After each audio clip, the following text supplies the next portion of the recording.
Welcome to Midnight Verdict.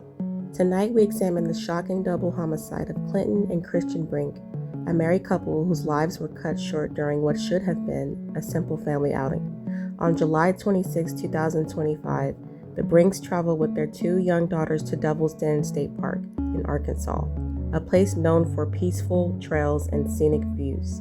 What began as a family hike ended in unimaginable violence. While walking along the trail, Clinton, age 43, and Cristen, age 41, were brutally stabbed. Authorities say Cristen managed to get her daughters, ages 7 and 9, to safety before returning to help her husband.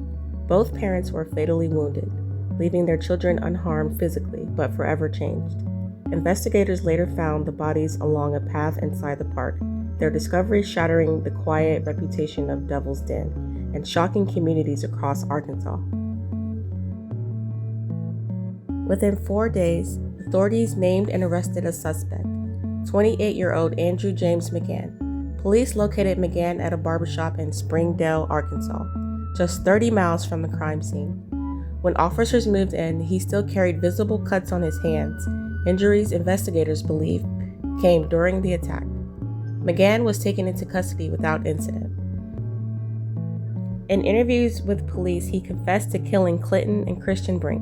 Forensic testing later confirmed his DNA at the scene, cementing the case against him. McGann now faces 2 counts of capital murder. At his arraignment, he entered a plea of not guilty.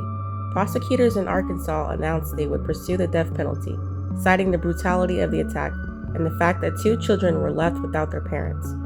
Court hearings are scheduled to continue later this year, but already the weight of the charges has drawn national attention.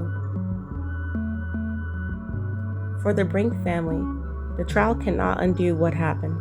Friends and relatives describe Clinton and Cristen as devoted parents, faithful members of their church, and people whose lives revolved around family. Community vigils have been held in their memory, with hundreds gathering to light candles and pray for their daughters. To those who knew them best, they were a couple whose love was obvious and whose loss is unbearable. As the investigation continues, authorities say they have not identified a clear motive. There is no known connection between the Brinks and Andrew McGann, leading police to describe the attack as random. The lack of answers has only deepened the grief in the community. For the surviving daughters, the question will last a lifetime. This case highlights how quickly ordinary life can be shattered by violence. Clinton and Cristen Brink went for a hike with their children, and within moments the unthinkable happened. The evidence against Andrew McGann is strong, but the court process will ultimately determine his fate. For now, the focus remains on remembering the Brinks, supporting their children, and demanding accountability. This is Midnight Verdict. Subscribe for more fact-driven coverage as we follow the case in pursuit of justice.